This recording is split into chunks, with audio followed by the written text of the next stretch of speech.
Well, joining us in the studio now is Li Guofu, Director of Middle East Studies at the China Institute of International Studies.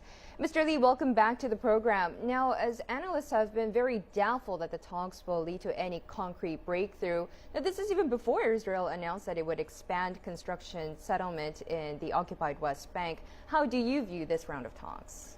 And according to the U.S.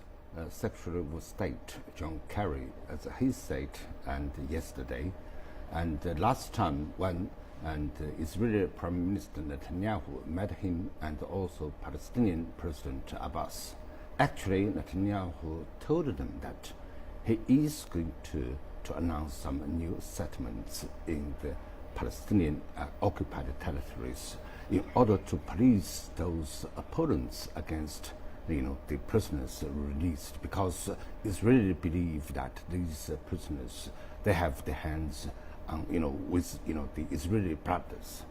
So this is the sort of conditions. So I personally believe because of that reasons, so the new settlements in the West Bank would not prevent both sides from starting the second round of the talks.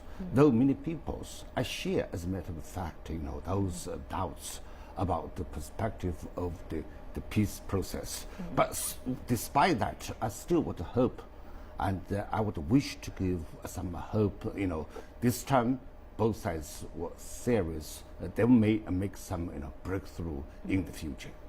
Well, Mr. Li, the U.S. is brokering this round of talks. What role will Washington play in the future? And what about China? Because in recent months, China has been aggressively taking an aggressive role in getting the two parties back to the negotiating table, right? This is a very, very good question. So we know that the U.S. is play a very decisive role because everyone believes U.S. is the only country can pressurize Israel to make a concession, which it is the conditions for any progress of the peace process. And this time, the American, it seems, is very, very serious about that. We see that the Secretary of State Kerry made 6 traveling to the regions.